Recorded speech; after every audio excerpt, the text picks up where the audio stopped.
Stan Lee, the publisher of Marvel Comics, has probably been in the comic book business longer than anybody on Earth. He claims that Guinness is going to put him in the book of records, but that's not really true, is it?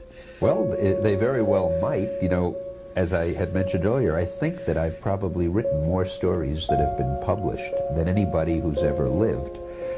Not necessarily better stories, but certainly more stories. 100 years from now, if somebody should bring up my name, if it would still be around in 100 years, it would be nice if people say, geez, I thought he was a good writer. His stories gave me a lot of pleasure. That's what people tell me now, and it's the best thing any writer can ever hear. When somebody comes over them and says, I've derived pleasure from what you've written. Hey, heroes. This is Stan Lee. I hope you haven't forgotten me. You better not have forgotten me. We've been together for so many generations. I don't want that to stop. I don't consider you as fans. I consider you as close friends. I'd like to feel that you consider me the same way. So, let's think of it that we have that relationship. You're my friend, I'm your friend, and we're not going to let anything come between that arrangement. I think the thing I'm proudest of regarding creating the Spider-Man universe is the fact that people of all ages seem to love Spider-Man.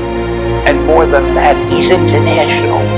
When I travel, any country I go to, people know Spider-Man, and they come over to me, and they're so warm and friendly, and all they want to do is talk about Spider-Man. Well, you can just imagine if you've spent your life working on something, and you find out that the fans love what you have done, and can't wait to meet you at a convention to tell you how pleased they are with everything you've done, and to thank you for what you've written and done for them creatively.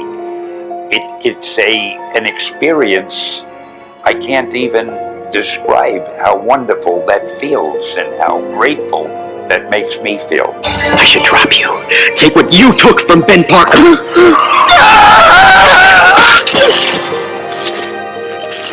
But he wouldn't approve. With great power comes great responsibility. When I see the characters that I help to create on the screen, I don't really think of them as my characters. I really sit in the theater and I watch them the way every member of the audience watches them. And at the end of the movie, I usually say, damn, that was good. I'm so glad. It's Stan Lee coming at you. Want you to know, Marvel has always been and always will be a reflection of the world right outside our window. That world may change and evolve, but the one thing that will never change is the way we tell our stories of heroism. I would like to think that everything we do in our stories helps the readers to just understand the world and to have a little more tolerance and to take the peaceful and intelligent route instead of what some people do. I've always felt it would be nice if, while enjoying the adventure, if the reader also gets the feeling that we should all be good to each other.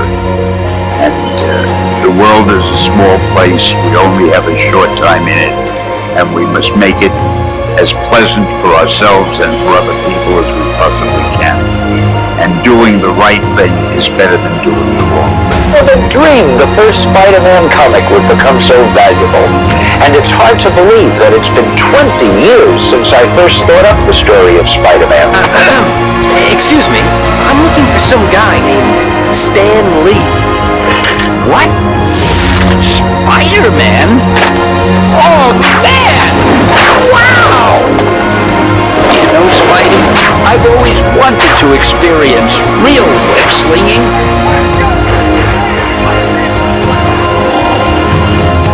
Holy shit!